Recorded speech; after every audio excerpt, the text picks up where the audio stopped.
Assalamualaikum warahmatullahi wabarakatuh. Innal hamdalillah nahmaduhu wa nasta'inuhu wa nastaghfiruh wa na'udzu billahi min shururi anfusina wa min sayyiati a'malina. من يهده الله فلا مضل له ومن يضلل فلا هادي له أشهد أن لا إله إلا الله وحده لا شريك له وأشهد أن محمدا عبده ورسوله وبعد.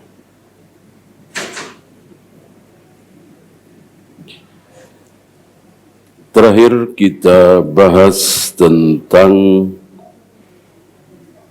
kesesatan sebagian pejabat yang ingin menjadikan gua tersebut sebagai tempat untuk dikunjungi.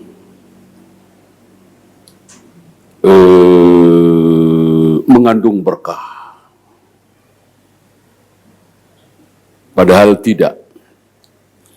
Jadi ibu harus tahu ya, berkah itu gaib. Berkah itu apa bu? Gaib. Tidak ada yang tahu kecuali Allah.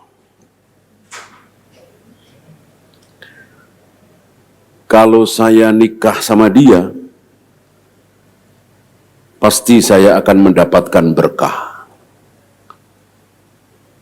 Betul? Betul? Belum tentu. Belum tentu, gaib, hanya Allah yang tahu. Kalau saya tinggal di komplek itu,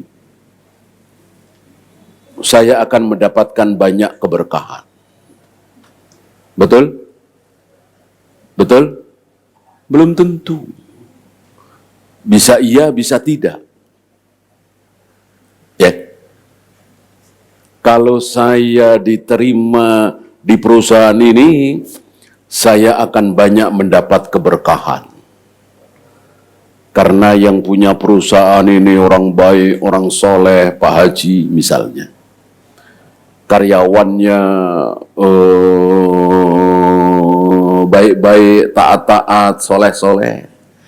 Kalau saya masuk perusahaan itu, saya pasti mendapatkan banyak keberkahan.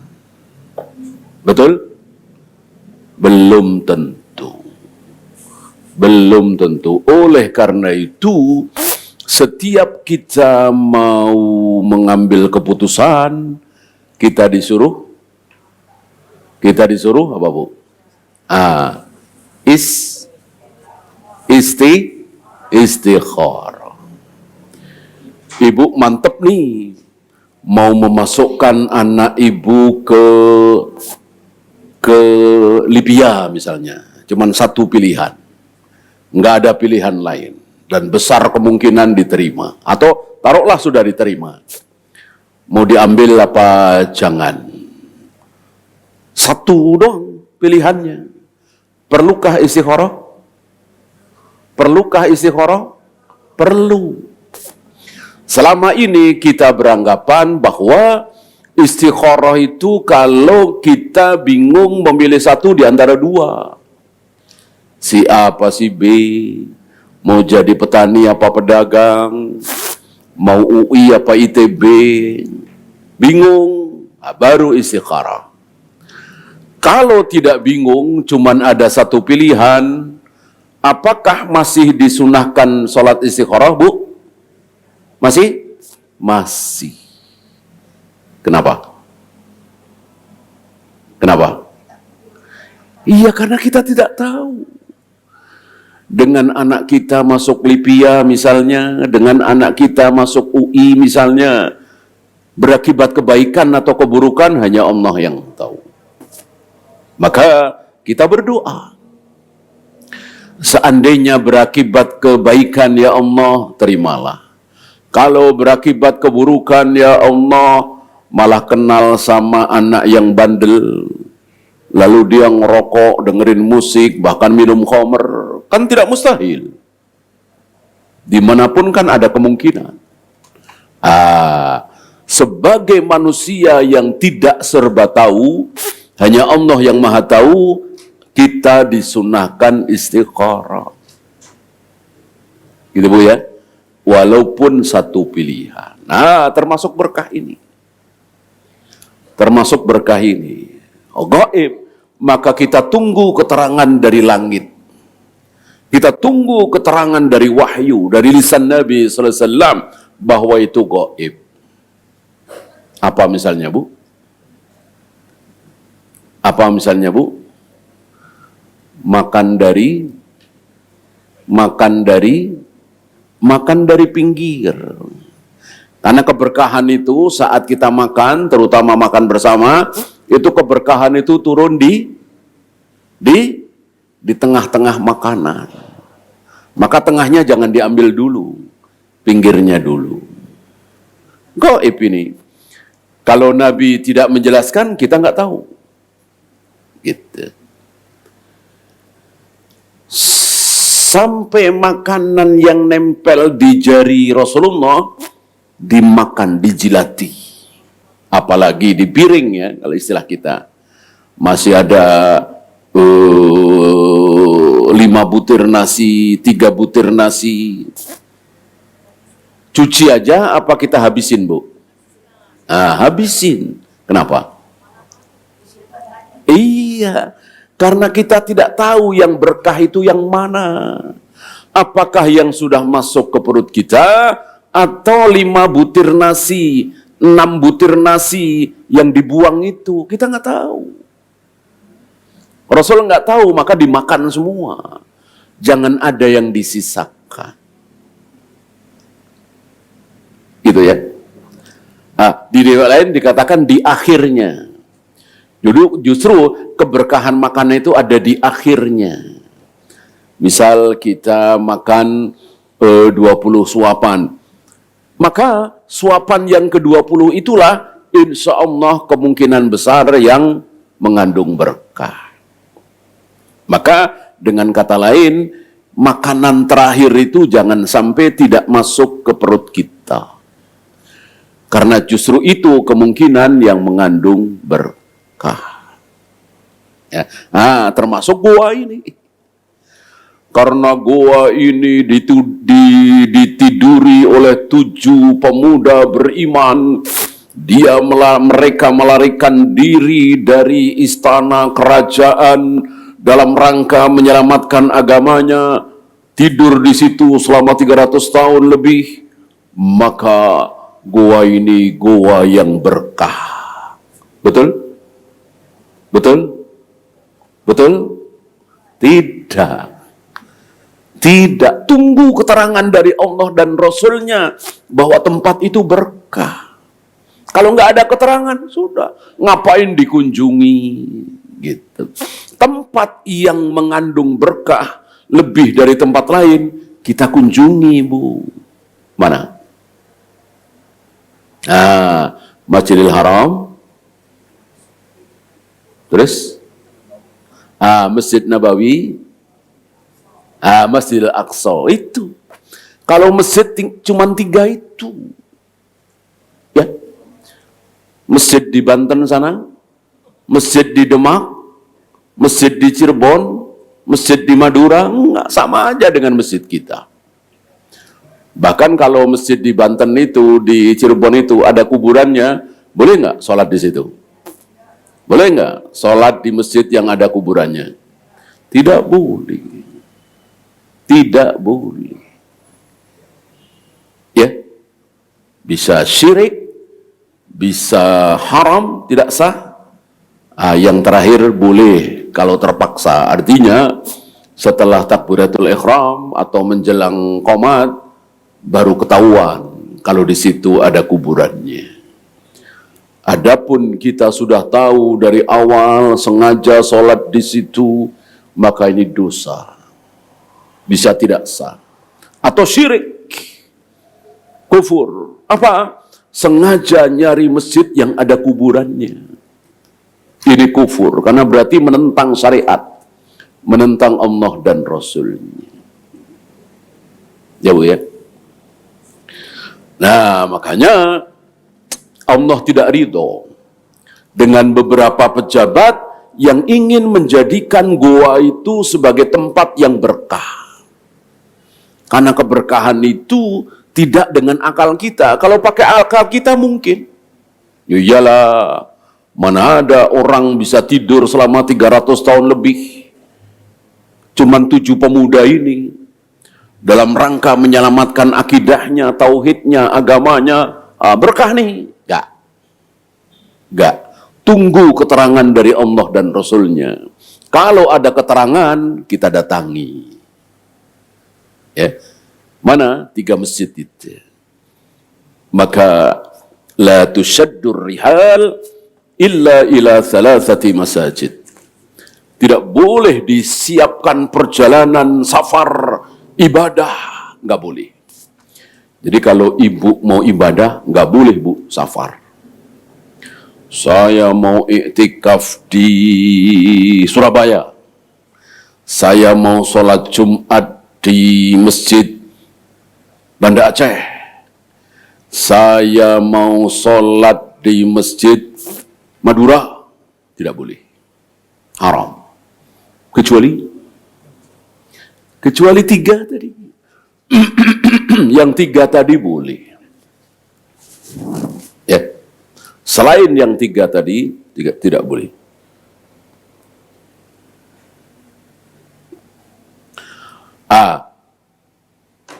Yang 3 tadi ada penjelasan lebih lanjut. Apa? Raudhah. Ibu kalau ke sana kan walaupun ngantri dibela-belain ya, ke Raudhah. Karena merupakan taman di antara taman-taman surga. Doa di situ mustajabah. Ada sholat khusus di Raudhah, Bu? Ada sholat khusus di Raudhah? Ada sholat? Enggak ada. Enggak ada sholat khusus di Raudhah, enggak ada. Adanya sholat tahiyatul masjid. Atau mungkin kebetulan pas maghrib, ya sholat maghrib di situ. Kebetulan pas duhur, sholat duhur di situ. Ya, tidak ada sholat khusus di Raudhah. Karena memang nggak ada juga sholat khusus di sebuah tempat, itu nggak ada. Loh, itu setelah tawaf, setelah tawaf ya.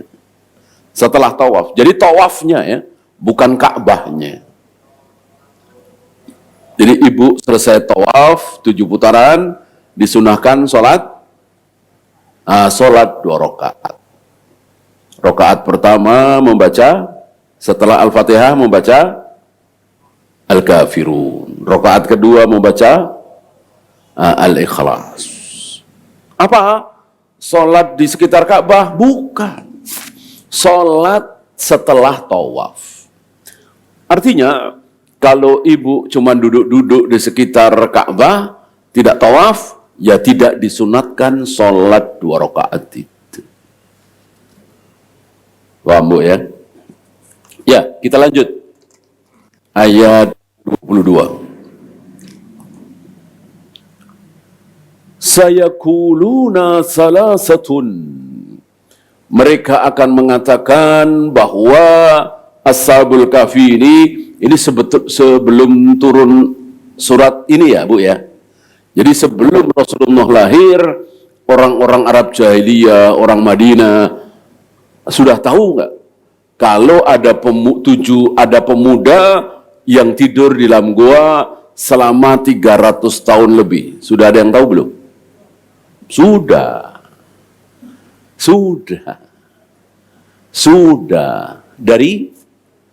Dari mulut ke mulut. Peristiwa ini kan peristiwa dahsyat. Peristiwa ini kan peristiwa yang luar biasa. Ketika 7 pemuda itu meninggal, tentu berita ini menyebar. Ya sedunia ya. Walaupun belum ada internet, medsos, surat kabar, pastilah dari mulut ke mulut menyebar. Maka sebelum Al-Quran turun, sebelum Rasulullah lahir, apakah orang-orang Mekah, Madinah, ya umumnya orang seluruh dunia tahu bahwa ada 7 pemuda yang tidur selama 300 tahun? Jawabnya tahu. Tapi nggak benar. Gitu. Sama dengan Abu Jahal, Abu Lahab menyembah Allah apa tidak, Bu? Abu Jahal, Abu Lahab menyembah Allah apa tidak, Bu? Menyembah Allah. Abu Jahal, Abu Lahab mencintai Allah apa tidak, Bu? Mencintai. Abu Jahal, Abu Lahab memuliakan Allah apa tidak, Bu? Memuliakan. Tapi caranya nggak benar. Allah nggak mau terima cara yang nggak benar. Orang-orang kebatinan mengatakan nggak penting cara, yang penting niat. Ini batil. Syahadat kita ada 1 apa ada 2, Bu? Syahadat kita ada 2, bukan cuma 1. Kalau syahadat itu cuma 1, la ilaha illallah, asyhadu an la ilaha illallah, mungkin. Yang penting menyembah Allah, caranya seperti apa bebas. Ingat, ada syahadat 1 lagi, apa? Wa asyhadu anna Muhammadar Rasulullah. Artinya kita menyembah Allah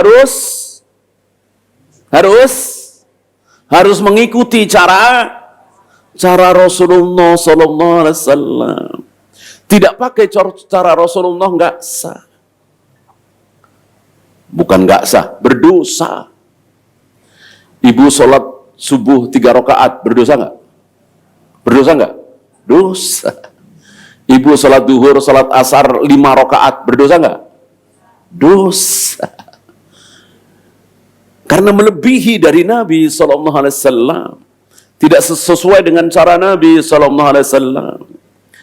Selesai baca Al-Quran, ibu tutup dengan Shadaqallahul Adzim. Pahala apa dosa, Bu? Pahala apa dosa, Bu? Dosa. Kenapa? Sama dengan subuh 3 rakaat. Tidak sama dengan cara Nabi. Nabi tidak pernah mencontohkan selesai baca Al-Quran, ditutup dengan Shadaqallahul Adzim. Setiap 12 Rabiul Awal kita merayakan Maulid Nabi. Berpahala apa dosa, Bu? Berpahala apa dosa, Bu? Setiap 12 Rabiul Awal kita merayakan Maulid Nabi. Berpahala apa dosa, Bu? Dosa. Dosa. Kenapa? Kenapa? Karena tidak pernah dicontohkan oleh Nabi sallallahu alaihi wasallam. Seumur-umur Rasul tidak pernah. Abu Bakar tidak pernah, Umar tidak pernah, sampai Imam Syafi'i, Imam Bukhari nggak pernah memperingati kelahiran Nabi Muhammad SAW. Hanya sekarang-sekarang ini saja. Ya. Dimulai oleh Bani Maimun Al-Qaddah, Bani Fatimiyah di Mesir. Mereka lah yang pertama kali merayakan Maulid Nabi SAW. Rasulullah nggak kenal, Abu Bakar nggak kenal, Umar nggak kenal, Imam Syafi'i, Imam Bukhari nggak kenal. Apa itu Maulid Nabi sallallahu alaihi wasallam? Nah, sebelum Al-Quran turun, sebelum Rasulullah lahir, orang-orang Mekah, Madinah, Mesir, dan seterusnya sudah pada tahu bahwa ada pemuda-pemuda yang tidur selama 700 tahun, 300 tahun lebih. Tapi salah. Salah. Apa? Thalathatun rabi'uhum kalbuhum. Yang tidur di goa selama 300 tahun lebih itu berapa? 3 orang. 4 dengan anjingnya. Benar apa salah? Benar apa salah? Ya salah. Salah kan? Bahwa ada yang tidur selama 300 tahun lebih, betul. Tapi jumlahnya 3, salah. Wa yakuluna khamsatun sadisuhum kalbuhum. Ada lagi yang mengatakan 6. Ya. 6 dengan anjingnya. 6 dengan anjingnya, orangnya 5, yang tadi 3. Salah apa benar? Benar apa salah? Salah. Maka Allah mengatakan rajman bil ghaib. Apa rajman bil ghaib? Kita sering bahas nih, rajman bil ghaib. Rajman bil ghaib apa? Mengira-ngira hal yang gaib. Jadi ngira-ngira doang. Ngarang doang. Karangan, perkiraan. Bolehkah beragama dengan karangan, perkiraan? Tidak boleh. Ya jangankan beragama ya. Dalam hal ilmu dunia juga orang nggak suka ya. Ngarang-ngarang doang. Perkiraan doang. Ya.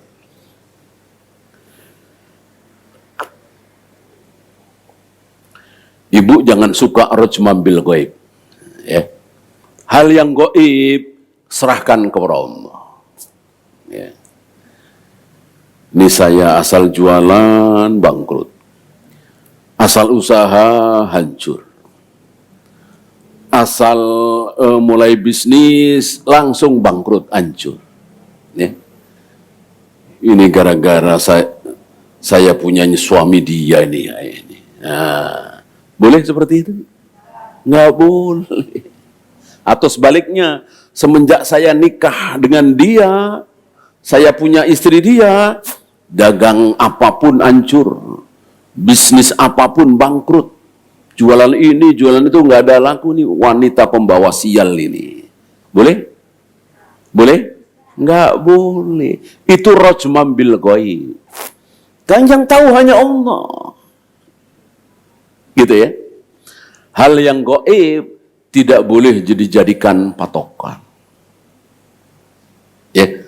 Sesuatu yang tidak ada dalil dan tidak bisa dinalar.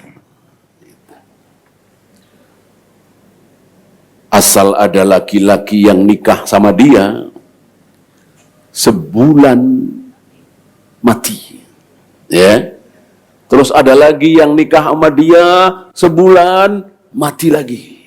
Tapi bukan istrinya yang bunuh ya. Kalau istrinya yang bunuh, istri jahat ya jelas. Kita istrinya baik nih. Ya. Tapi selalu seperti itu. Ya. 4 kali, 5 kali, selalu seperti itu. Sebagai laki-laki yang bertauhid, sebagai laki-laki yang tidak rajman bil ghaib, sebagai laki-laki yang beriman kepada Allah dan Rasulnya, bolehkah takut? Bolehkah takut? Nggak boleh. Nggak boleh. Ya. Setan, iblis, itu diberi apa oleh Allah? Iblis oleh Allah diberi apa, Bu? Diberi apa? Diberi kebisaan. Bisa aja itu kelakuan iblis, perbuatan iblis. Supaya apa? Supaya kita syirik. Supaya kita percaya dengan hal-hal seperti itu. Gitu ya. Oleh karena itu, tidak boleh kita percaya hal-hal seperti itu. Banyak kan di kampung-kampung, di daerah. Atau yang terkenal Sungai Nil. Ibu pernah dengar? Sungai Nil. Sungai Nil di mana, Bu? Tahu ya? Ya, dekat Ciliwung ya. Nah, tahulah ya.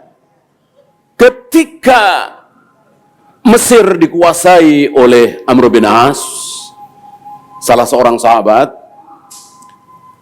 Umar mengutus Amr bin As untuk menjadi gubernur di Mesir.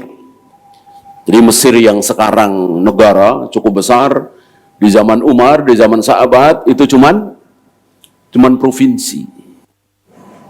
Gitu ya. Irak yang merupakan negara sekarang, dulu cuman provinsi. Ya. Syam yang terdiri dari Palestina, Lebanon, Syria, itu dulu cuman satu provinsi. Bukan negara. Nah, kebiasaan jahiliyah sebelum Islam datang di Sungai Nil itu setiap tahun harus dikurbankan seorang gadis. Kalau tidak mengering. Padahal penduduk Mesir sangat membutuhkan air dari Sungai Nil. Gitu ya. Nah, ketika dikuasai oleh kaum muslimin, Amr bin As, tentu Amr bin As mau. Ya. Dosa, kan? Kasihan juga, dosa juga. Bagaimana apa yang terjadi? Mengering, betul. Tadi ya, setan iblis itu diberi kebisaan oleh Allah untuk menggoda manusia. Maka Amr bin As mengirim surat ke Madinah melaporkan tentang hal ini. Surat itu dijawab oleh Umar dengan mengatakan, wahai Nil, jika engkau mengalirkan air karena perintah Allah, maka taatilah Allah, keluarkan airmu. Ya, dan memohon kepada Allah tentunya, ya Allah, keluarkan air dari Sungai Nil. Ya. Untuk menunjukkan kepada orang-orang awam yang masih terkena subhat syirik, kufur. Ya. Orang-orang diberitahu nih tulisannya. Ya. Buang ke Sungai Nil. Ya. Dan betul dengan kehendak Allah. Tiba-tiba air mengalir makin banyak, semakin banyak. Jadi setan itu, iblis itu takut sama orang yang bertauhid. Gitu. Kalau tidak bertauhid, ini kalau tidak kita kurbankan seorang gadis, nggak akan muncul air, ya udah. Jadi permainan iblis. Gitu ya. Oleh karena itu, kalau ada pamali tahu Bu ya? Tahulah ya. Kalau ada pamali di satu daerah, di satu perkampungan, atau di negeri kita ini, cepet-cepet dilanggar. Gitu. Jangan dituruti. Ya. Awas. Kalau lagi hamil, jangan sekali-kali membunuh binatang. Apalagi menyembelih ayam, ya, atau bunuh ular. Pernah dengar? Ada kan pamali seperti itu, pantangan seperti itu di beberapa daerah. Maka kalau ibu sedang hamil, hendaklah ibu apa? Kalau ibu sedang hamil, hendaklah ibu nyari-nyari ular, bunuh. Nyari-nyari cicak, bunuh. Berpahala kan? Kalau ada ayam yang harus potong, ibu yang nyembelih. Jadi kalau ada pamali syirik seperti itu, tahayul khurafat, ditentang, diinjak-injak. Jangan dihormati. Mungkin ibu masih ingat, pernah kita bahas di sini, kenapa Rasulullah menikahi Aisyah di bulan Syawal. Sengaja Rasulullah menikahi Aisyah di bulan Syawal. Kenapa? Karena orang-orang jahiliyah waktu itu berkeyakinan bahwa nikah di bulan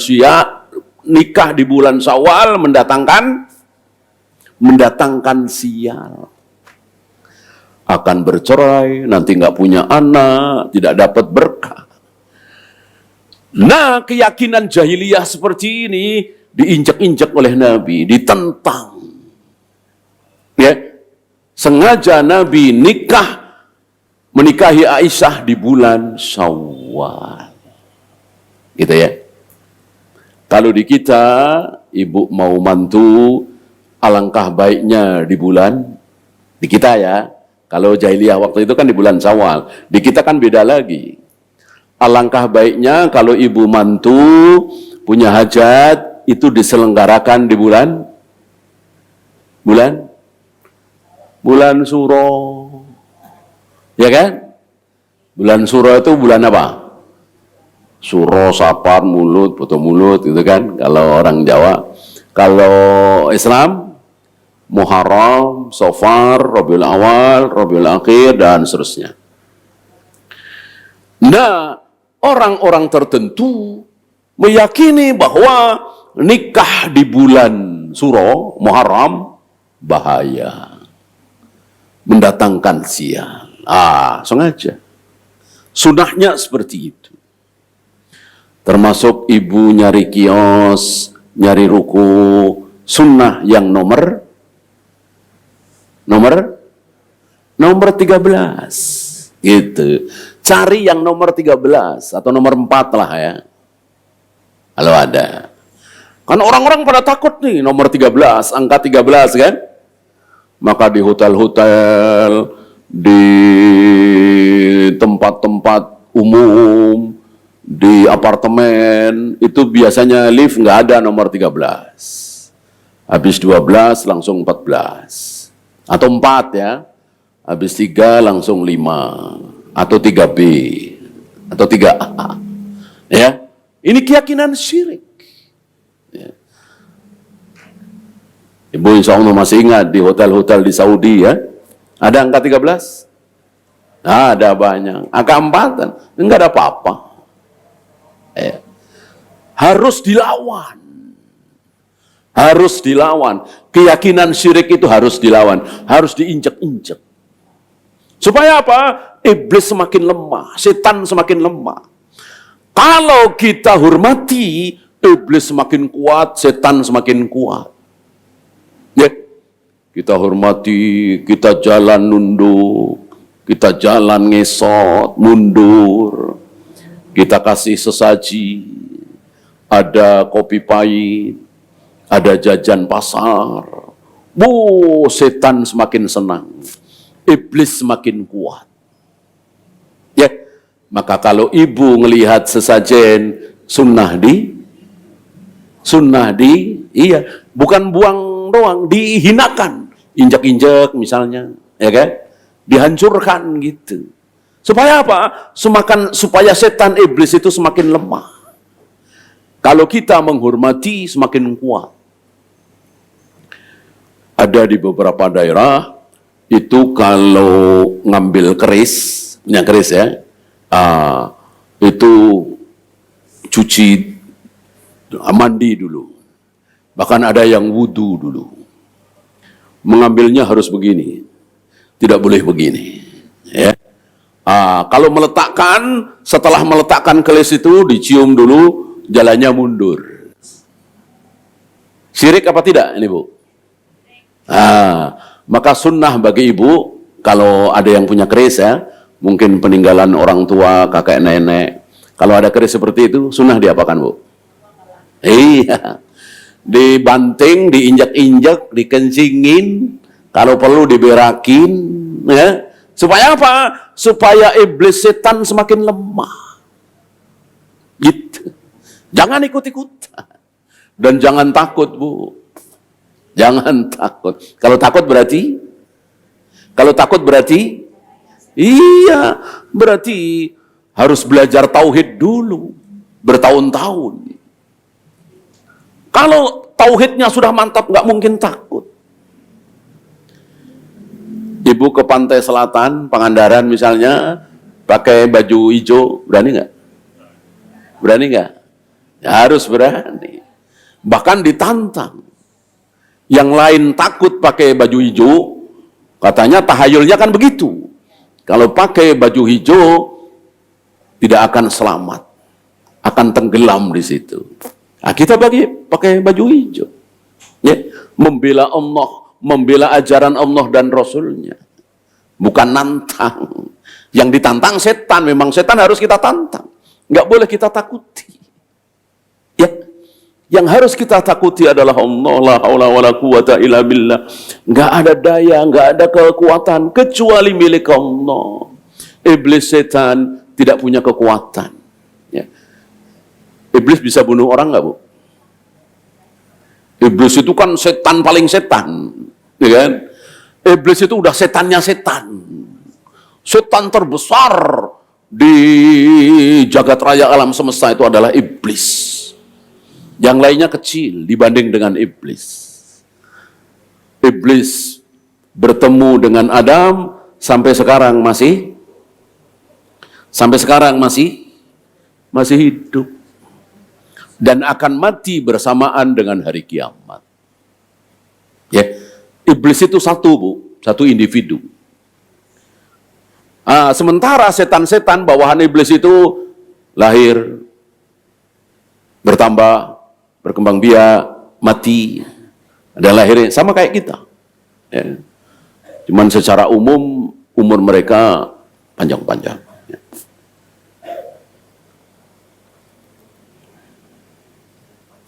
Yang kita nggak usah bahas setan, langsung yang besar saja, iblis.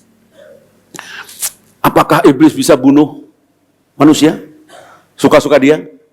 Nggak bisa. Kalau bisa, tentu begitu ada nabi langsung dibunuh. Kan yang paling membuat iblis itu bersedih, menderita, terbongkar rahasianya itu para nabi, para rasul.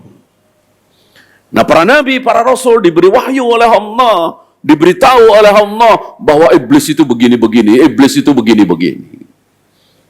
Maka rahasia iblis dibongkar oleh para nabi, para rasul. Tentu marah besar iblis, tapi nggak bisa bunuh. Ya. Yang membunuh Nabi Yahya, Nabi Zakaria bukan iblis, tapi manusia. Manusia bisa. Paham, Bu, ya? Maka jangan takut.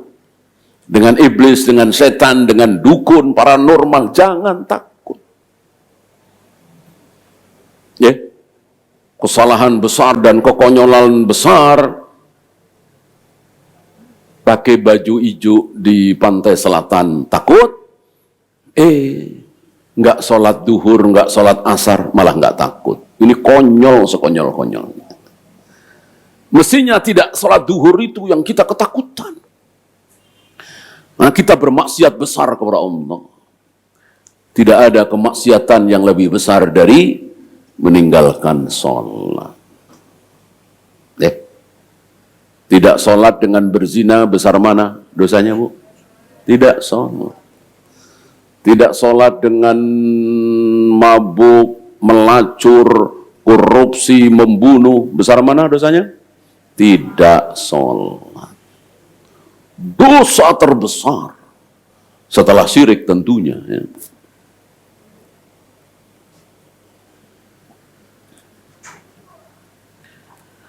Wa yaquluna sab'atun wa saminuhum kalbuhum. Ada lagi yang mengatakan 7, 8 dengan anjingnya. Terhadap kalimat ini Allah diam. Allah tidak berkomentar. Sementara terhadap 2 pendapat tadi, 3, 4 dengan anjingnya, 5, 6 dengan anjingnya, Allah berkomentar. Rajman bil ghaib. Itu mengira-ngira hal yang gaib. Adapun yang mengatakan 7, Allah diam. Allah tidak berkomentar. Maka para ulama mengatakan, insya Allah yang benar 7. Ya. Tapi tidak secara tegas. Allah tidak secara tegas. Kenapa? Allah tidak mengatakan yang benar adalah 7. Enggak juga. Nggak tegas. Kenapa? Kenapa, Bu? Ya.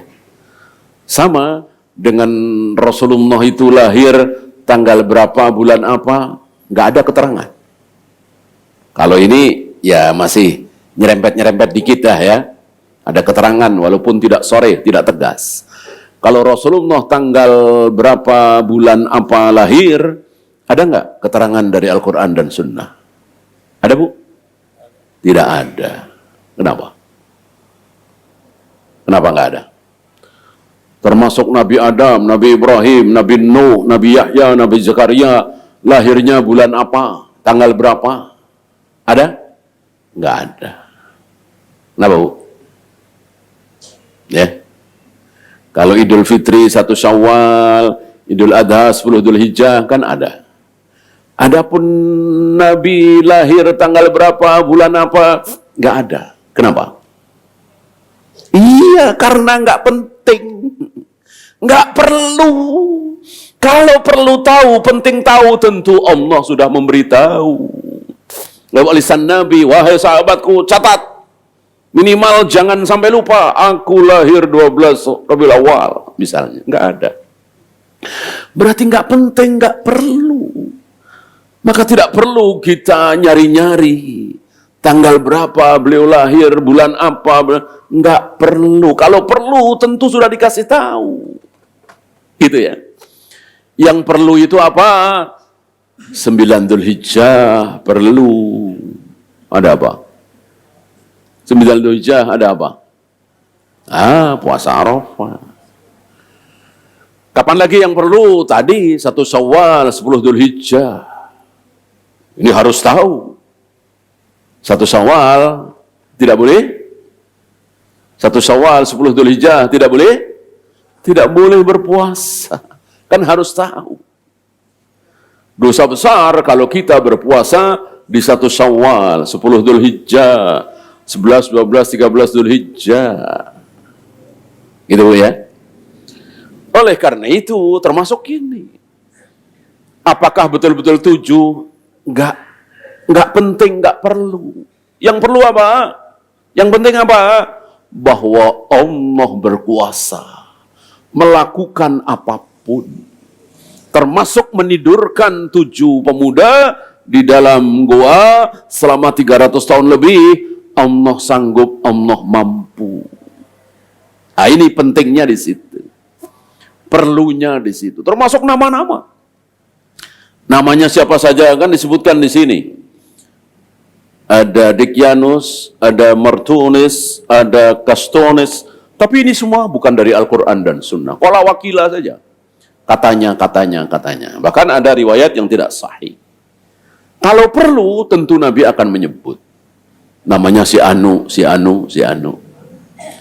Beda dengan orang-orang soleh yang ketika meninggal dibikin patung sebelum diutusnya Nabi Nuh. Perlu kita tahu orang-orang soleh yang meninggal akhirnya dibikin patung dan akhirnya disembah. Perlu kita tahu? Ya perlu. Makanya disebut di surat Nuh. Siapa? Yagus, Ya'uq, Suwa, Wad, Nasr. Ya, perlu kita tahu. Maka Allah memberikan keterangan. Orang-orang yang sudah mati dan mereka orang-orang soleh, para da'i, mengajarkan ilmu, lalu dibikin patungnya dan patungnya akhirnya disembah. Dan siapa yang pertama kali menyuruh kaum muslimin membuat patung? Patung tersebut, ini patung pertama di muka bumi. Ya. Siapa yang nyuruh? Siapa yang nyuruh? Iblis. Iblis yang menyuruh. Ya. Maka kalau hari ini ada orang membuat patung manusia, patung hewan ya, patung pohon nggak masalah, patung mobil, patung benda-benda mati nggak masalah. Yang masalah patung makhluk bernyawa, manusia atau hewan. Jika ada hari ini ada orang yang membuat patung, berarti dia taat kepada iblis. Ya, melestarikan perintah iblis. Ibu tahu hukuman orang yang bikin patung atau gambar? Tahu? Nanti ya patung yang dia bikin, gambar yang dia bikin, buaya misalnya, harimau misalnya, atau orang, ditampakkan ke hadapan dia, si fulan ini. Ya. Lalu Allah perintahkan si fulan untuk menghidupkan. untuk menghidupkan. Bisa nggak kira-kira? Ya nggak bisa lah. Yang bisa menghidupkan kan cuma Allah. Maka yang dia gambar itu, yang dia pahat itu, jadi patung itu, dihidupkan oleh Allah. Dan dibesarkan. Lalu menyiksa dia. Menyiksa dia. Ya. Maka Nabi katakan, inna asyaddan nasi azaban yaumal qiyamah al-musawwirun. Yang siksanya paling dahsyat nanti pada hari kiamat di akhirat adalah para pelukis, para penggambar. Dari sini kita tahu besar kecilnya dosa tidak minta izin dengan akal kita. Allah nggak minta izin. Nih saya bikin dosa besar seperti ini, setuju aja? Maka akal, nurani, logika kita nggak terima. Apa salahnya? Cuman gambar. Gambar buaya, gambar harimau, apa salahnya sih? Kecuali gambar wanita cantik, tidak senonoh. Ini cuman buaya, singa, kucing. Dosa besar. Dosa besar. Ya. Karena besar kecilnya dosa tidak tergantung dengan akal kita. Ya seperti sholat lah. Coba tanyakan kepada orang-orang yang pakai akal, nggak pakai dalil. Mana yang lebih besar dosanya, tidak sholat apa membantai kedua orang tua? Pasti mereka akan menjawab membantai kedua orang tuanya. Padahal lebih besar dosa tidak sholat.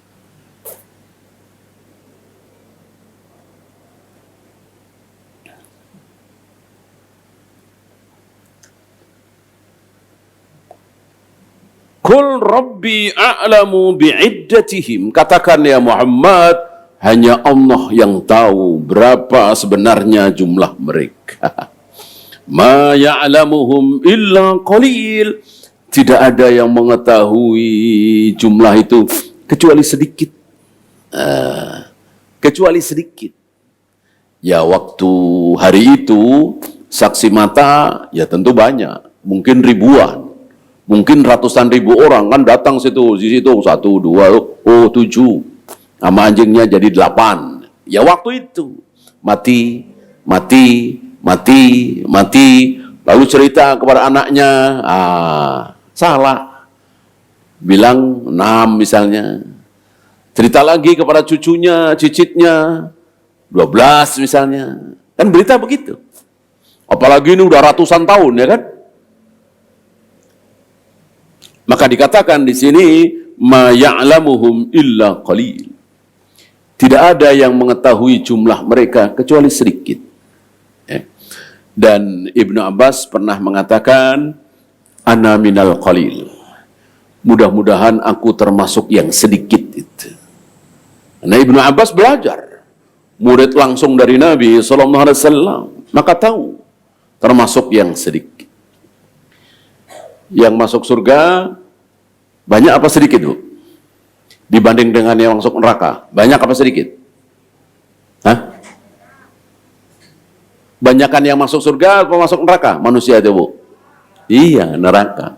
Masih ingat perbandingannya? Setiap 1000 orang, 1000 ya, 1000 manusia, berapa yang masuk neraka? 999. Setiap 1000 manusia yang masuk neraka adalah 999. Satu yang masuk surga. Ya kalau ibu ngelihat saja dan pakai ilmu sedikit, ibu manggut-manggut. Lihat aja. Yang muslim dengan yang kafir hari ini, banyakan yang mana? Kita lihat hari ini aja ya. Yang muslim dengan yang kafir hari ini, banyakan mana? Ya jelas kafir lah. Muslim paling berapa ya? Mungkin 1 miliar lebih ya. Kafir berapa? Mungkin 7 miliar, 8 miliar. Yang muslim, yang sholat sama yang enggak, banyakan mana? Yang bertauhid dengan yang syirik, banyakan yang mana? Itu tahu jawabnya. Yang mengamalkan sunnah dengan yang bid'ah, banyakan mana? yang pakai jilbab dengan yang enggak, yang nyukur jenggot dengan yang enggak, banyakan mana? Makin dikit, makin dikit, makin dikit. Maka jadilah orang yang sedikit. Ya. Islam pecah menjadi berapa? Masih ingat? 73. Yang masuk neraka berapa? 72. Hanya satu yang masuk surga. Yang 72 masuk neraka, tapi tidak kekal. Pada akhirnya akan masuk surga. Asal dia umat Muhammad, betul-betul umat Muhammad sallallahu alaihi wasallam. Gitu Bu ya. Jadi ibu jangan berkecil hati, jangan minder kalau menjadi kelompok yang sedikit, golongan yang sedikit.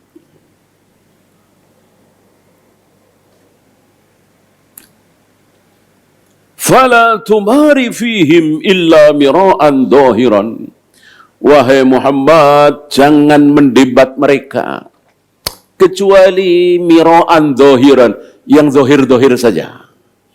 Artinya mereka kan tidak berilmu.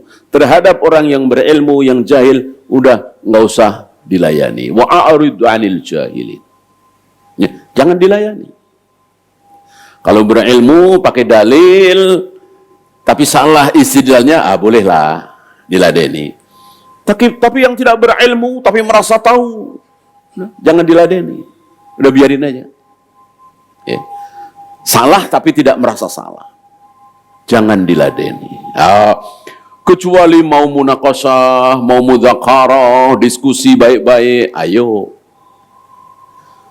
Seperti Husain Al-Qarabisi dan Abu Thawr datang ke Imam Syafi'i, dilayani oleh Imam Syafi'i.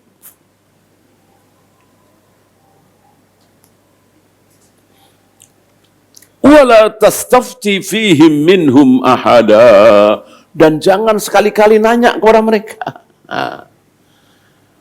Jadi Rasulullah dilarang oleh Allah untuk mencari ilmu.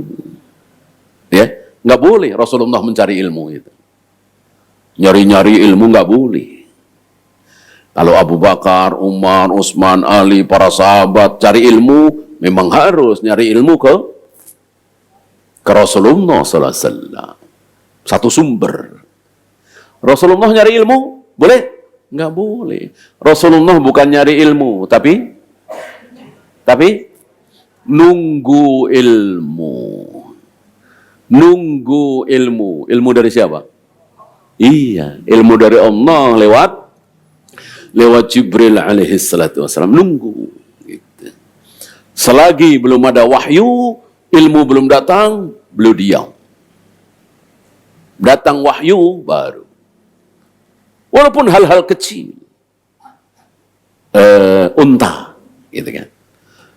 Nabi kan pernah mengatakan, kalau nemu kambing, begini.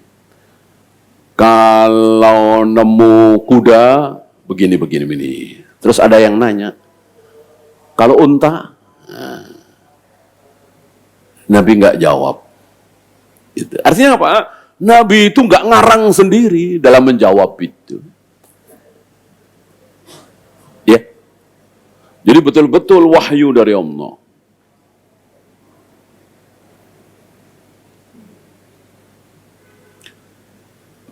Termasuk Uzair. La adri am Uzairun nabiyun amla. Aku tidak tahu Uzair itu nabi atau bukan, aku tidak tahu. Rasulullah nggak tahu. Kenapa nggak tahu? Karena tidak diberitahu oleh Allah. Apakah Uzair itu nabi atau bukan? Bedanya dengan Ilyas, Ilyasa, Yahya, Zakaria, Shu'aib, Dzulkifli. Nabi tahu kalau itu nabi, bahwa mereka itu nabi, karena dikasih tahu oleh Allah lewat Jibril. Tapi Uzair, pernah dengar Ibu? Uzair? Pernah ya? Pernah diapakan? Uzair ini pernah diapakan oleh Allah? Sama, ditidurkan juga, dimatikan malahan. Ya, cuman kalau pemuda ini 300 tahun lebih, Uzair berapa? Uzair berapa? Dimatikan oleh Allah, ditidurkan oleh Allah. Bahkan dimatikan ya, bukan ditidurkan. Artinya, mati. Betul-betul mati, tulang belulang. Tapi kemudian dihidupkan lagi setelah berapa? 100 tahun. Mi'ata amin. Ya. Melihat ke kanan, keledainya sudah menjadi tulang belulang. Ya udah 100 tahun. Keledainya tidak dihidupkan lagi oleh Allah. Melihat ke kiri, ada makanannya, minumannya, lam yatasanna. Makanannya masih utuh, masih segar, masih enak, minumannya gitu. Kalau istilah kita, teh masih ngebul. Gitu. Padahal 100 tahun. Sementara keledainya sudah menjadi tulang belulang sebelah kanan. Berarti dibalik oleh Allah. Ya. Nah, Uzair ini nabi atau bukan? Rasulullah tidak tahu. Tidak kemudian beliau beristihad, wah seperti ini, wah, pantasnya nabi. Enggak. Beliau mengatakan, aku tidak tahu. Apakah Uzair itu nabi atau bukan? Termasuk beliau tidak tahu anak-anak orang kafir yang mati bayi. 2 bulan mati, 5 bulan mati, belum setahun mati. Masuk surga apa neraka? Nabi nggak tahu. Pasti masuk surga, Nabi nggak berani. Gitu. Maka ketika ada para sahabat mengatakan si fulan masuk surga karena masih bayi sudah meninggal, tapi ayah ibunya kafir, kata Nabi, diam. Diam. Kecuali anak orang-orang, kecuali anak-anak orang-orang muslim, jelas surga. Siapa contoh? Ibrahim. Ibrahim putra beliau ini meninggal di usia beberapa bulan. Nabi mengatakan dia mendapatkan pengasuh di surga. Apakah ini kekhususan anak beliau? Tidak. Ini kekhususan kaum muslimin. Kaum muslimin secara umum. Adapun orang-orang kafir, beliau tidak tahu. Beliau tidak merasa tahu. Maka para sahabat dinasihati oleh beliau untuk tidak rajman bil ghaib, mengira-ngira hal yang gaib.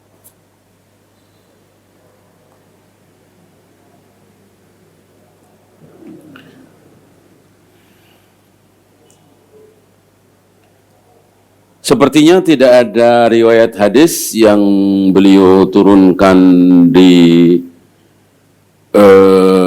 ayat ini.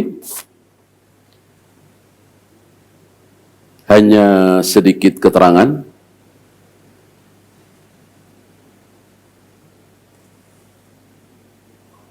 Tadi ya, bahkan menyebut 8. Wa kanu samaniyata nafar. Namanya disebutkan di sini, tapi sekali lagi hadis ini tidak sahih. Riwayat ini tidak sahih. Iya, itu saja. Ada pertanyaan? Silakan.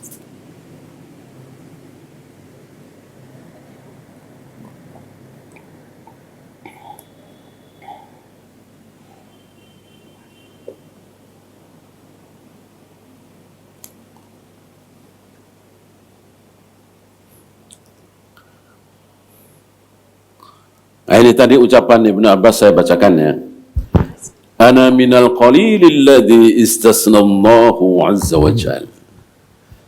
Insyaallah aku termasuk yang sedikit itu yang dikecualikan oleh Allah. Ma ya'lamuhum illa qalil. Tidak ada yang mengetahui jumlah mereka kecuali sedikit. Semoga aku termasuk yang sedikit itu. Lalu beliau mengatakan sab'atun, 7. Jumlah mereka 7. Boleh nanya, Ustaz? Silakan. Assalamualaikum warahmatullahi wabarakatuh. Waalaikumsalam. Itu, apakah benar itu setiap malam Jumat dan hari Jumat itu membaca Al-Kahfi itu? Apa khasiatnya Ustaz? Terima kasih. Assalamualaikum warahmatullahi wabarakatuh. Assalamualaikum warahmatullahi wabarakatuh. Ketika Allah dan Rasulnya memerintahkan, pasti berkhasiat sekali, berguna sekali. Kalau nggak berguna, nggak mungkin Allah dan Rasulnya memerintahkan. Nah, cuman disembunyikan, dirahasiakan. Ya, ada beberapa yang ditampakkan, yang dikasih tahu. Ya, ketika tidak dikasih tahu, maka wajib kita meyakini pasti ada kebaikan. Nanti kita akan Masya Allah, Masya Allah, kalau tahu begini, saya dulu tidak akan pernah meninggalkan sholat duha. Kalau tahu begini, saya tidak akan pernah meninggalkan sholat tahajud misalnya. Kalau tahu begini, saya akan terus membaca Al-Quran misalnya. Ya, tapi kan sudah telat. Ya. Banyak yang tidak dikasih tahu. Termasuk membaca Al-Kahfi, cuman cahaya dari Jumat ke Jumat berikutnya ditambah 3 hari. Gitu. Itu pun kan kita nggak paham apa maksud cahaya itu. Ya, intinya apapun yang diperintahkan oleh Allah dan Rasulnya pasti bermanfaat, pasti mendatangkan faedah.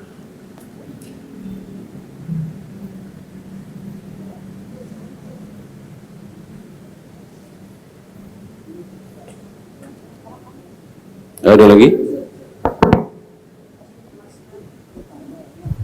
Silakan.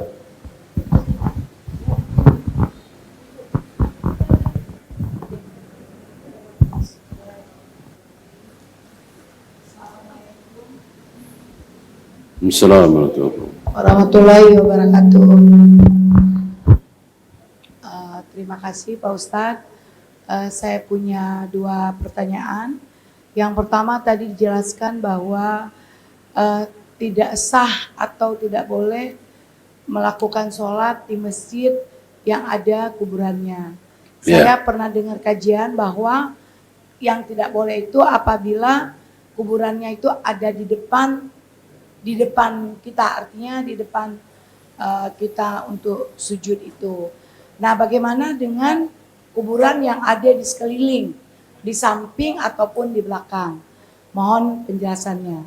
Yang kedua, tadi Pak Ustadz katakan bahwa setiap kita habis ngaji tidak dibenarkan untuk mengucapkan sadaqallahu azim.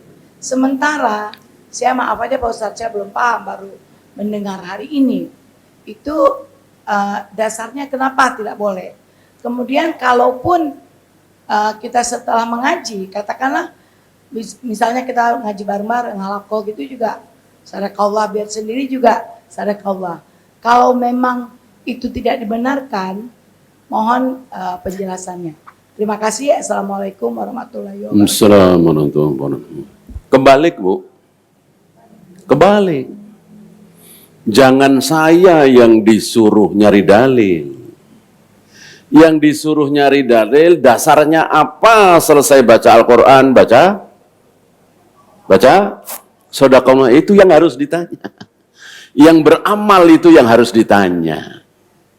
Saya yang mengatakan nggak ada itu, nggak ditanya. Yang ditanya yang beramal. Nanyanya gimana? Bapak, Ibu selesai baca Al-Quran, baca Sadaqallahul Azim, itu dicontohkan nggak sama Rasul dan para sahabat? Ada nggak riwayatnya? Hadis riwayat siapa? Gitu. Justru para ulama mengatakan jangan baca itu karena nggak ada dalilnya. Sama dengan orang tua ibu meninggal, kemudian ditahlilkan 3 hari, 7 hari, 40 hari, 100 hari, tidak boleh, bid'ah, dosa, karena nggak ada contoh dari Rasul dan para sahabat. Nggak ada dalil. Termasuk merayakan Maulid Nabi, nggak ada dalil. Tadi kan, seumur-umur Rasulullah dan para sahabat belum pernah merayakan Maulid Nabi. Gitu ya. Jadi yang mengucapkan, yang mengamalkan, yang harus membawa dalil. Yang membid'ahkan justru karena memang nggak ada dalil. Gitu ya. Ya udah selesai. Gitu. Ya mau memakai dalil umum perbuatan baik diakhiri dengan hamdalah bisa. Atau diem saja nggak baca apa-apa nggak masalah. Satu lagi tentang masjid, ya. Allah dan Rasulnya tidak membatasi kuburan itu ada di mana. Depan, belakang, kiri, kanan, nggak ada keterangan. Berarti sama aja. Mau di depan, mau di belakang, mau di kiri, mau di kanan, sama saja. Asal itu tanah masjid. Seperti sebelah tembok ini, masih tanah masjid.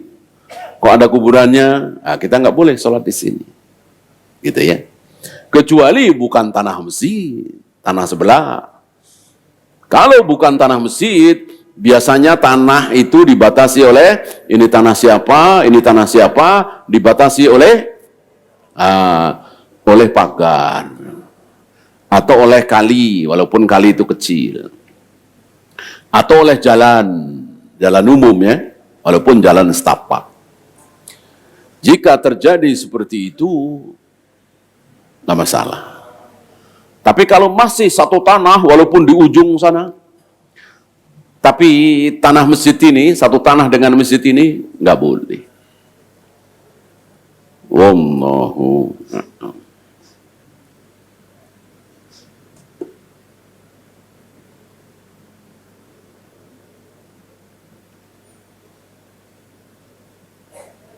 Bolehkah berbicara dengan bahasa lu gua? Ya ini kan tradisi aja ya. Nggak ada larangan, nggak ada perintah. Ya.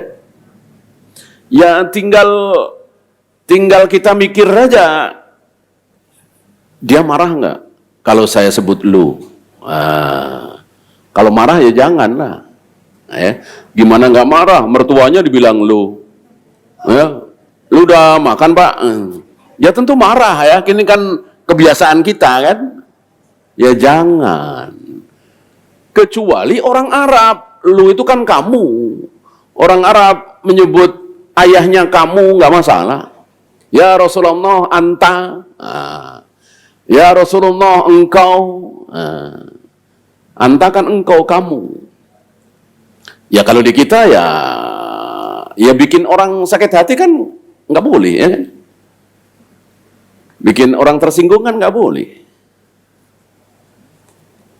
Wallahu a'lam. Ada lagi?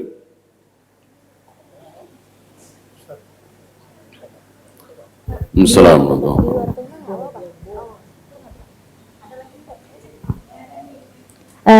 Bismillah. Assalamualaikum warahmatullahi wabarakatuh. Assalamualaikum. Ustadz, saya ingin bertanya, apabila tetangga ada umat non-Islam yang meninggal, kita kan nggak apa-apa kalau ngucap istirja innalillahi wa inna ilaihi raji'un, dan kita melayat sebagai tetangga boleh. Nah, pertanyaan saya, kemarin itu di lingkungan rumah saya ada tetangga Kristiani yang meninggal, dan yang punya kedukaan ini meminta untuk seluruh ibu-ibu itu untuk masak, untuk menjamu ini Ustadz, untuk menjamu para pelayat yang datang. Nah, saya kemarin ragu-ragu apakah saya membantu atau tidak. Kemarin akhirnya saya memutuskan untuk tidak membantu karena saya bingung Ustadz. Nah, pertanyaan saya, bolehkah kita membantu masak itu untuk ngasih makanan yang kedukaan itu, boleh nggak Ustadz? Saya bingung kemarin tuh. Nggak usah bingung. Orang nggak boleh kok bingung.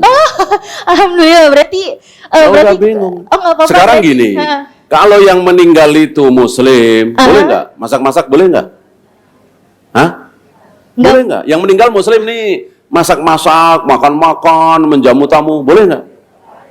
Nggak boleh. Oh, oke. Apalagi Di yang Kristen. Alhamdulillah. Alhamdulillah. Apalagi kafir, nggak boleh. Oh. Sama satu lagi, Bu. Ah, Ibu masih ingat nggak? Ketika Rasulullah dikabari, ya Rasul, Abu Thalib meninggal. Ya Rasul, Abu Thalib, pamanmu itu.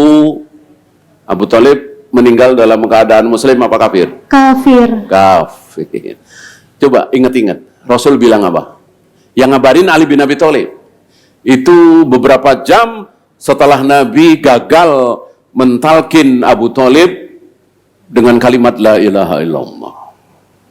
Beliau pulang, nggak lama disusulin oleh Ali bin Abi Thalib. Ya Rasulullah, ammu qad mata.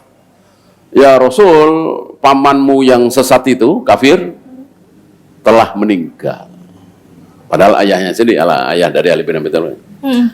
Apa kata Nabi apa? Kuburkan. Aku. Nggak keluar dari lisan Nabi. Inna lillahi wa inna ilaihi raji'un. Nggak ada. Berarti Walaupun secara arti ya nggak masalah. Segala sesuatu milik Allah, semuanya akan kembali kepada Allah. Tapi kalimat ini diucapkan oleh seorang Muslim ketika ada musibah.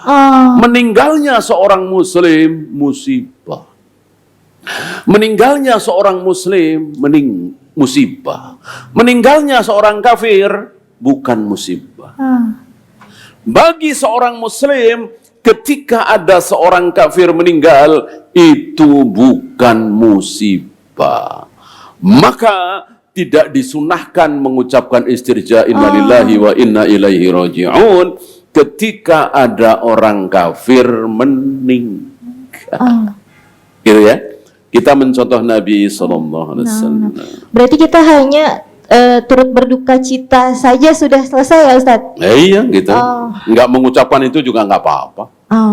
Berarti ya udah tapi kita datang untuk belasungkawa ke rumahnya boleh atau tidak Ustadz? Asal tidak ada ritual ya. Kalau ada ritual jangan. Nggak ada sih, kemarin pas saya kesana masih belum ada ritual. Sembahyangan, apalagi pembakaran mayat, nggak boleh. Oke. Kita nggak boleh. Wallahu. Jazakallah khairan Ustazah. Jazakallah khair Ustaz. Barakallahu fiik. Assalamualaikum warahmatullahi wabarakatuh. Assalamualaikum warahmatullahi wabarakatuh. Bismillah. Ustaz, mulanya Ustaz. Keberkahan Assalamualaikum. itu kan hal yang gaib ya. Keberkahan itu tidak ada yang tahu. Oh ya. Ada gak dalil khusus mengenai memastikan wah ini kita lagi ada mendapat keberkahan atau apa? Gitu Ustaz. Ada tadi kan makanan di tengah. Ya jelas di dalam sholat itu ada keberkahan. Seluruh ketaatan kepada Allah pasti mendatangkan keberkahan. Gitu. Untuk memastikan kita mendapat keberkahan itu Ustaz. Oh nggak bisa. Nggak bisa, kita hanya berharap. Karena memang gaib ya. Atau bisa juga dengan sesuatu yang telah terjadi. Alhamdulillah nih mudah-mudahan anak yang mendatangkan berkah. Ya. Setelah anak ini lahir, usaha saya lancar begini begitu. Ya seperti ucapan sebagian orang awam, ya rezeki anak soleh misalnya ya kan. Artinya apakah anak kita yang lahir itu dapat rezeki dari Allah? Pasti. Pasti. Cuman lewat kita. Lewat kita sebagai orang tua. Maka haram bagi kita semua takut punya anak. Takut punya anak banyak. Tidak boleh takut. Ya. Wallahu. Silakan Bu. Assalamualaikum warahmatullahi wabarakatuh. Assalamualaikum. Ustaz, itu katanya nggak boleh sholat di masjid, sedangkan Masjid Nabawi itu ada makam Rasul, gimana Ustaz? Ya, menarik nih. Apa kata Nabi tentang masjid beliau? Apa kata Allah tentang Masjid Nabawi? Apa? Sholat di masjidku ini, Masjid Nabawi, itu 1000 kali lebih baik dari sholat di masjid-masjid lain, kecuali yang 2 itu. Ya, sabda Nabi ini berlaku sampai kapan? Akhir zaman. Iya, sampai hari kiamat. Apapun yang terjadi di Masjid Nabawi, apapun yang terjadi di Masjid Nabawi, sabda Nabi ini batal nggak? Nggak batal. Ya, taruhlah ngomong jeleknya itu di Masjid Nabawi, pojok sana ada kuburan, sini ada lagi, soft sebelahnya ada, nggak masalah. Karena sabda Nabi tadi berlaku sampai hari kiamat. Apapun yang terjadi di Masjid Nabawi, mau ada ratusan kuburan di situ, ya, yang nguburnya di situ haram. Tapi ketika ada, ya nggak masalah sholat di situ. Beda dengan di masjid kita, Masjid Istiqlal, masjid manapun selain 3 itu, kalau ada kuburannya, kita tidak boleh sholat di situ. Bisa syirik, bisa kufur, bisa dosa besar. Wallahu. Satu lagi boleh Ustaz? Ya, silakan. Mengenai Maulid Nabi itu kan di Quran dikatakan innallaha wa malaikatahu yusholluna 'alan nabi ya ayyuhalladzina amanu shallu 'alaihi wa sallimu taslima. Sebagian orang ada yang merayakan Maulid, ada yang bilang bid'ah. Itu bagaimana hukumnya Ustaz? Ibu bisa tahu apa hubungannya ayat tadi dengan Maulid? Artinya apa ayat itu? Sungguhnya Allah dan malaikat bersalawat Iya. kepada Nabi. Terus? Hai orang-orang yang beriman, ya ayyuhalladzina shallu 'alaihi wa sallimu taslima. Bersalawatlah kepada Nabi dan Salam. bersalam. Apa hubungannya dengan Maulid? Ya, Ya? makanya saya nanya Ustaz. Ya. Orang yang membawa ayat tersebut untuk merayakan Maulid itu nggak ada hubungannya. Ayat itu sudah ada sebelum. Ayat itu sudah ada sebelum adanya perayaan Maulid. Perayaan Maulid itu muncul di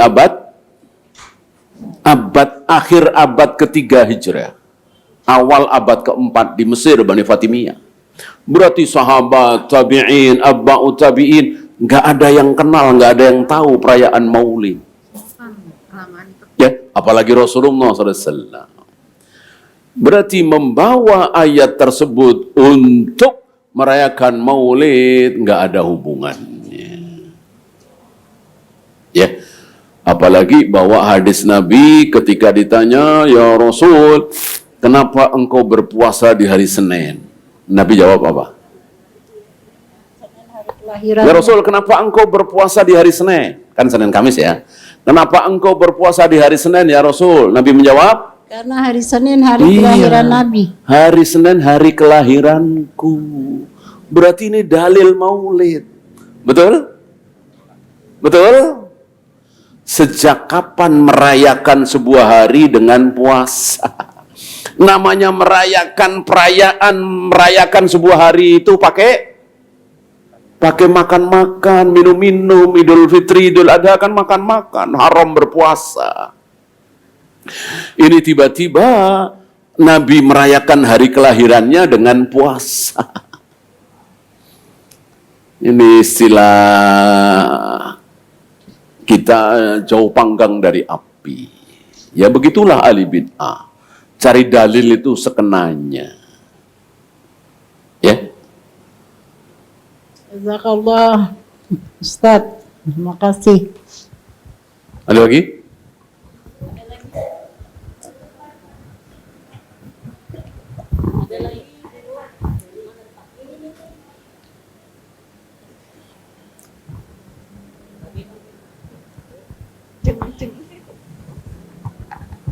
Assalamualaikum warahmatullahi wabarakatuh. Assalamualaikum. Semoga yang hadir di Majelis Talim ini diberi keberkahan selalu dalam lindungan Allah Subhanahu wa taala. Amin. Saya mau tanyakan Ustadz, apabila kita sedang sholat sunnah, kemudian tiba-tiba ikomat. Nah, kita langsung berhenti apa sampai ikomatnya selesai? Nah, biarpun sholat kita belum selesai, karena ikomatnya sudah selesai, kita berhenti, tetap dapat pahala. Ada yang bilang dengar ikomat langsung berhenti. Nah, yang benar yang mana Ustaz? Mohon dijelaskan Ustaz. Assalamualaikum warahmatullahi wabarakatuh. Assalamualaikum. Tidak, Bu. Tergantung ibu sampai mana. Kalau ibu sudah nunjuk, sudah baca atahiyat, qomat, dibatalkan apa teruskan? Teruskan. Paling ibu salam baru selesai qomat. Qomat nanti ngatur barisan, ya kan? Nah, kecuali ibu baru rukuk pertama, terdengar qomat, ya batalkan. Nggak akan keburu. Langsung dibatalkan apa nunggu sampai ikomatnya selesai? Ya, nggak ada keterangan. Pokoknya batalkan lah. Langsung dibatalkan. Ya batalkan aja. Ya. Kalau ibu yakin nggak akan keburu, artinya kalau ibu meneruskan bisa masbuk. Ya minimal nggak bisa takbir bersama imam. Setelah imam, ya. Maksud saya gini Ustadz, kita berhenti mengikuti komat berhenti, jadi kita langsung mengikuti berjamaah berikutnya gitu. Nggak ada keterangan, Bu. Nggak ada juga ya? Nggak ada keterangan. Pokoknya batalkan lah. Wallahu. Syukuran Ustadz. Ada lagi?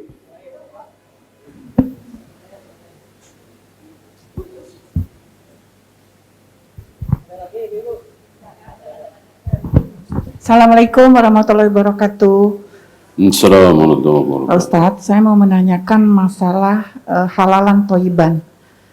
Contoh makanan yang halalan toiban itu seperti apa? Dan seterusnya. Halalan artinya apa, Bu? Halalan halal.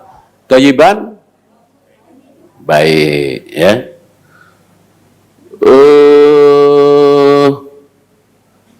Jeroan kambing halal nggak? Halal. Buat ibu yang kolesterolnya tinggi, toyib nggak?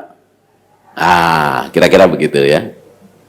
Kira-kira begitu. Udang, cumi, halal? Halal. Ibu kolesterol tinggi, makan itu, toyib nggak? Ah, kira-kira begitu. Jadi, jangan mentang-mentang halal. Oh, kan kita diberi ilmu, ya kan? Walaupun ilmu itu dari dokter, bahwa makanan ini berbahaya untuk orang yang mengidap ini berbahaya, ya. Asal minum selalu apa itu? Fanta misalnya, atau Coca-Cola, ya. Kalau enggak Fanta, Coca-Cola halal haram? Halal. Taib? Enggak, ya. Gulanya luar biasa, ya kan? Udah banyak kejadian kita tahu lah. Kira-kira begitu. Wallahu. Satu lagi Ustaz. Silakan. Masalah kebersihan. Kita melihat di jalan tuh, terutama di jalan dekat rumah saya itu selalu aja ada sampah. Padahal mereka orang yang rajin ke masjid. Bagaimana caranya untuk menggalakkan saudara-saudara kita atau lingkungan kita lebih bersih walau kita sudah memberi contoh? Apa harus berdoa? Apa harus menyiapkan bak sampah atau bagaimana ya? Iyalah. Emang mentang-mentang sholat, mentang-mentang rajin sholat, otomatis yang lain baik semua? Ya enggak. Perlu dikasih tahu. Perlu diajari, ya. Mungkin orang-orang kafir lebih bersih, lebih patuh, lebih disiplin daripada kita. Nah, mestinya kita malu, ya. Mestinya kita malu. Mestinya dalam hal kebersihan, dalam masalah kerapian, mestinya kita kaum muslimin lebih rapi, lebih bersih daripada orang-orang kafir. Nah, bagaimana? Ya kita biasakan. Kita ajarkan saudara-saudara kita. Ya. Wallahu a'lam. Ada lagi? Kalau tidak ada, kita akhiri. Subhanakallahumma bihamdika asyhadu an la ilaha illa anta astaghfiruka wa atubu ilaik. Assalamualaikum warahmatullahi wabarakatuh. Dukung Al-Hujjah untuk punya tempat dakwah. Salurkan wakaf lahan melalui Bank Syariah Indonesia. Nomor rekening 7796001377 atas nama Al-Hujjah Dakwah Islamiyah dengan memberikan kode 300 di belakangnya. Contoh, Rp 10.300.000. Syukron wa jazakumullah khair.